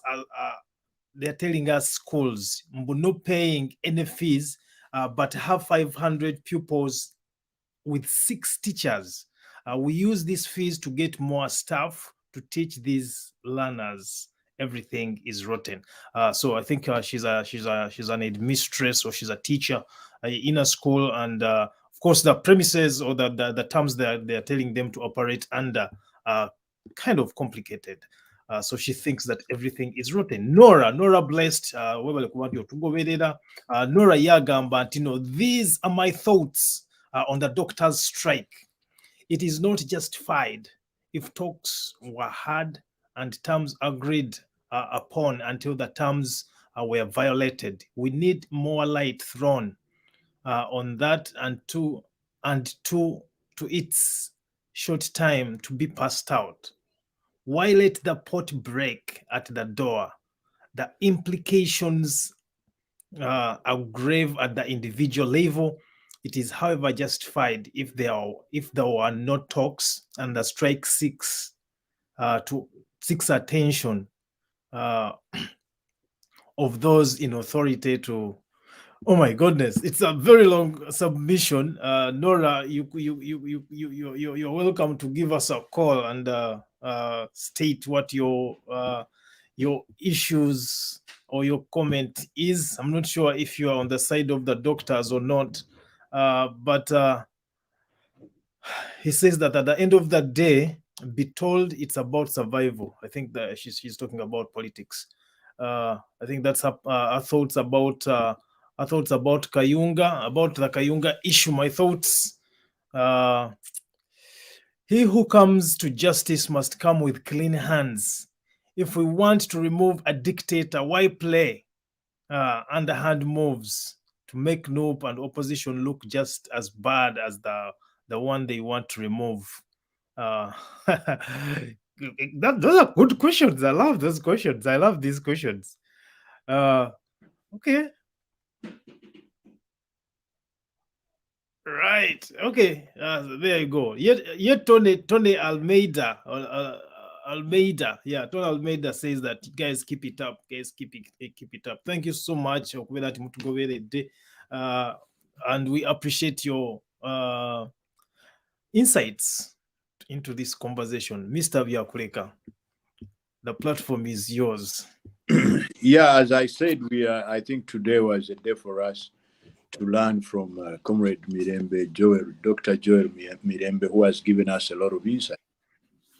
But I would like to say that initially we have a problem back at home, which everybody knows, that we have a leadership which is working for its own interests and not interested in the welfare of Ugandans. It doesn't want to serve the public. But this problem has been complicated by the fact that not only does the regime suppress any activity by activists, but it has turned active, it has created an environment where the activists have become politicians. That is right. The point I want people to underline very much. When an activist becomes a politician, we essentially have a problem. Now we are looking at a political environment in Uganda where we had very good political activists who, as we see in the past months, have slowly, whether willfully or forced, have become politicians. And that is very unfortunate, extremely unfortunate. But I can tell you that all hope is not lost, because we still have an external environment, external constituents. This external constituents listens to genuine people like Dr. Mirembe and perceives the problem of the country. And we need people like Dr. Mirembe because they tell us the truth, because they are uncompromised, you see. So they let us know what exactly is going on. Now, the issue with the external environment is it's more genuine. It's more genuine because it lives in an environment of honesty. It's an environment of honesty. It's an environment where people mean what they say. When you bring our people who are tainted, because even us, when we come from Uganda and come in this external environment, we come with our mannerisms and practices from the domestic environment. But once we get here and we see how other people are behaving, and we intend to internalize the practices and behaviors and mannerisms of the people who have hosted us, we start to change. It's now very difficult to find a man who has been in America for 16 years and start asking him, I don't understand what you're talking about, man. I don't know. Probably that's why some of our people don't even like us, because we cannot speak that language any longer. Now, if I gave you funds when you were an activist, and we agreed that you are going to make change, and this is what you're going to do. If I see you now speaking like a politician, not an activist, I get a hiccup. I don't probably want to speak to you again. We have seen people who are very dishonest back at home in their politics. They tell us this is what they are pursuing, but people bring reports and say, no, actually, this is what they are doing. Now, this gives rise to another crop of actors. This is the crop of revolutionaries. The revolutionaries have formed. All they need now is to come together. Some are out, some are inside. All they need is a certain type of leadership to come together and ensure that they change the situation. So this is going to be the last chapter. And the problem of revolutionaries is that there's not much choice. They push, they don't negotiate, they push. But we have reached a level of operation where now we need to push out the thing and just restore order forcefully. And that's what's going to happen.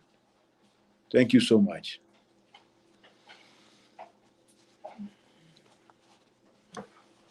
Are you muted?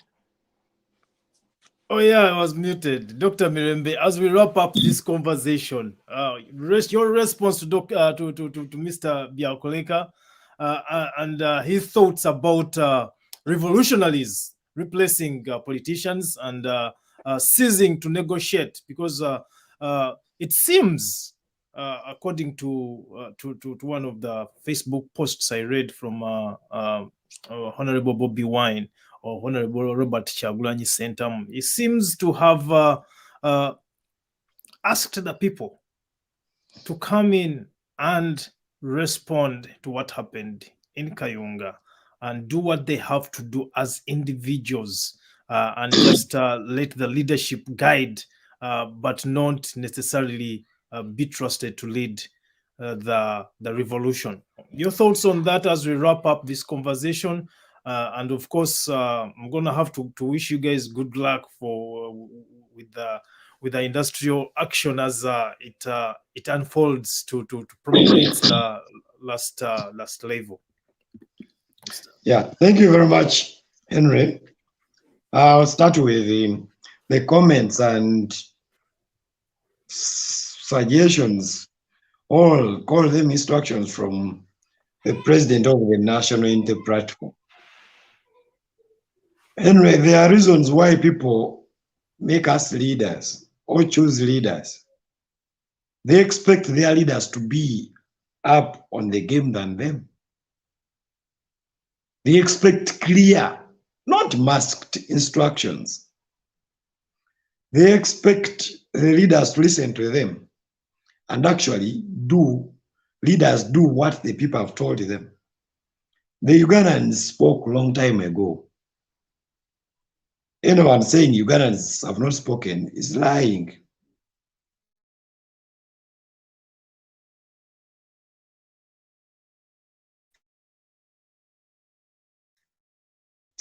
Because probably is not doing his part as well.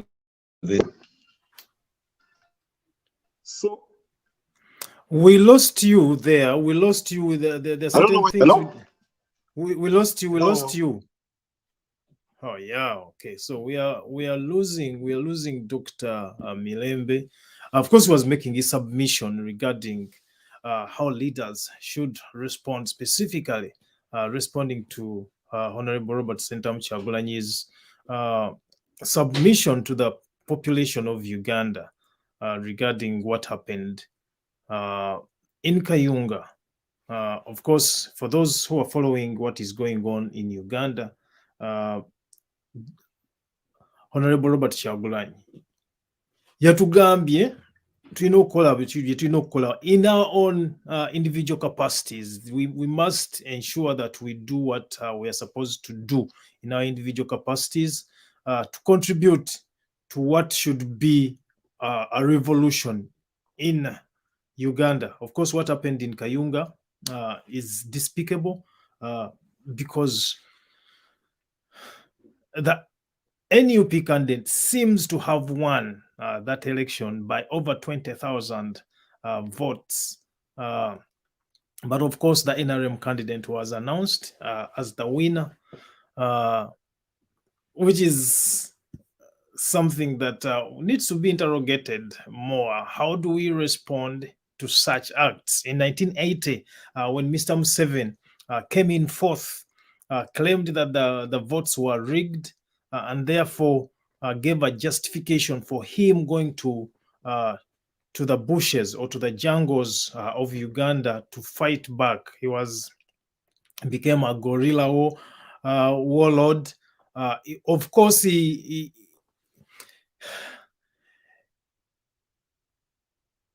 could have been arrested and put to jail for doing what he did, because what he did was not accepted by law.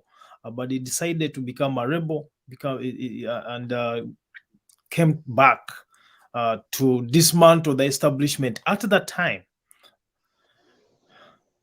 In 1980, the votes were not explicitly rigged in the same manner that the Kayunga narrative happened. For those of you who are following the politics in Uganda, that is something that all Ugandans who are concerned about the state of affairs, political affairs in their country, should be concerned about and must do something about. But Dr. Mirembe, you are giving us your submission, so I'm going to give you that opportunity to continue.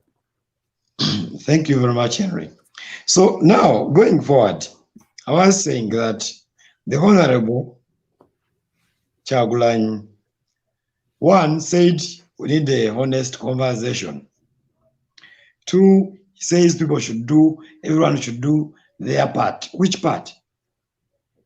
People need to do activities that are synergistic, well-directed, sustainable.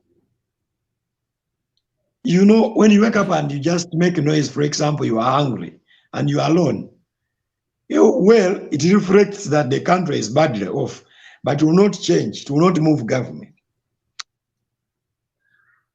But when you are 1,000 people making noise that you are hungry, that will move government anyway. You get? Right. What I'm trying to say? If the leaders or those in limelight believe they can't do it alone, it's high time they stop the camera unity to serious unity. I've seen Mao attacking the Kyagulanyi and Nup. It's not called for. What is called for is these people who have given themselves the status of principle should be real principles, not name principles. By swallowing their egocentrism, by swallowing their pride, if they really mean anything sensible, tangible, reasonable, valuable for this country and the people in this country, they should swallow the pride, get on a round table, open the discussion, agree on a plan. Ugandans, we shall act. If they can't do that, the best thing they can do is to leave us alone. Right. We shall bring up our own leaders. But even when we attempt to bring new leaders, they will fight them. Because, you see, Honorable Kyagulanyi once sometimes said, they will fight any composition that threatens their position in the opposition. Right. They will fight in a composition that threatens their position in the opposition. Do you think Do you think that the NUP leadership is also becoming the same kind of fabric that was criticized during the people power movement? Let me tell you, I'm not here to criticize them, but the truth is they are doing a lot of similar things that FDC was doing. Okay? There is a lot of backbiting. FDC, before it was FDC versus Democratic Party. Now it is NUP versus the FDC. Kwegamba. Tuli mukomera tuluwana. Okay? Tuli mukomera tuluwana n'abasibe bannaffe. Nonsense. We are supposed to be fighting to break the door of the prison such that we are all free, such that we can dig for ourselves, we get food, make roads and, but we are tied up in that nonsense. That's why you realize Kayunga had almost only NUP.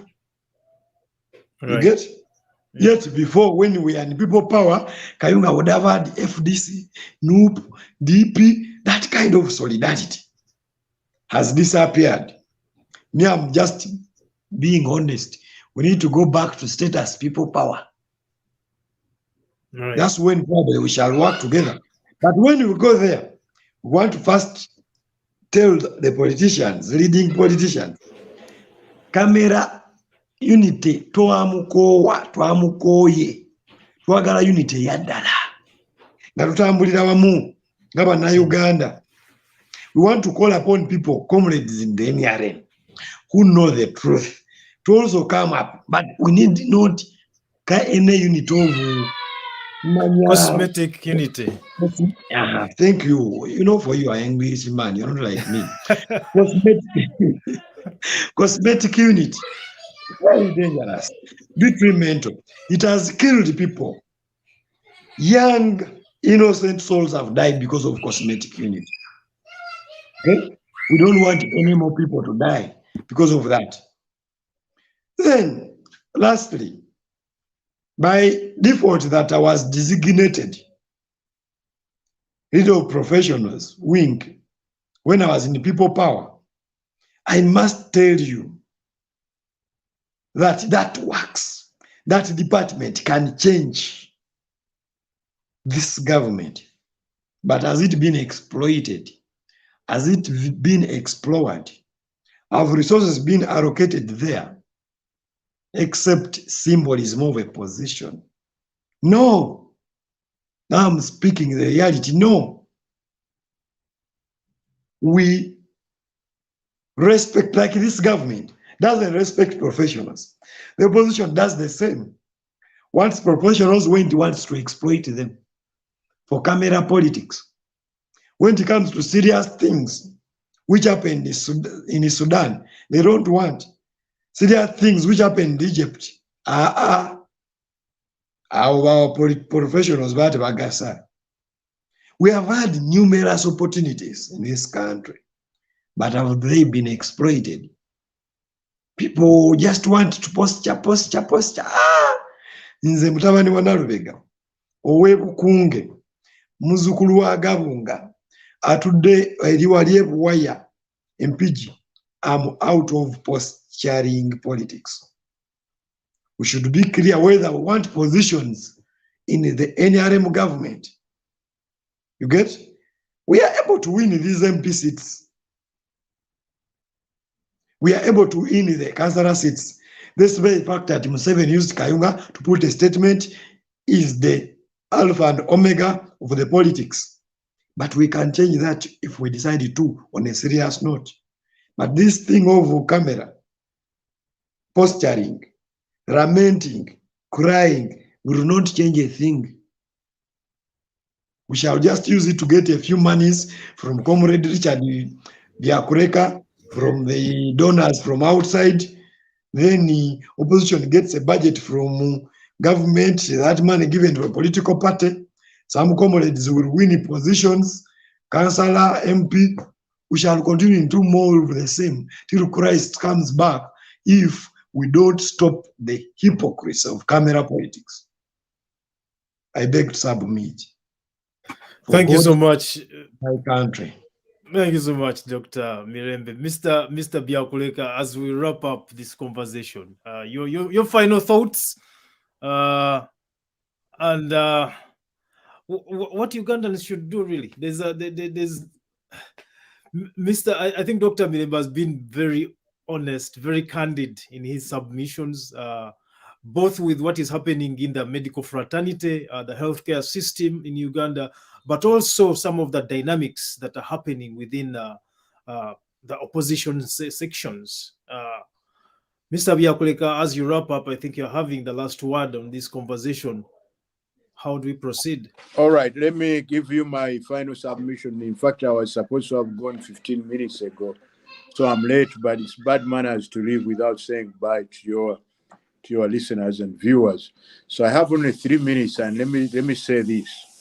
I would like to sincerely express my appreciation for Dr. Mirembe for having candidly given us a preview of what is going on inside the country.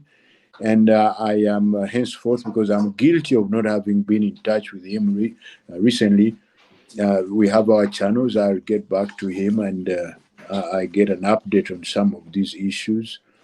But as I said, there's a lot of dishonesty amongst our politicians. And part of the reason that the country has not obtained freedom and what it needs of good governance is this kind of dishonesty. Because we have seen some of our Ugandan friends not being honest to the people that they lead. Of course, the leading party is not honest to the people, but it is blasphemous, as my friend said again, for people in the opposition to lie to Ugandans who have a lot of hope in them. In fact, such things are inexcusable.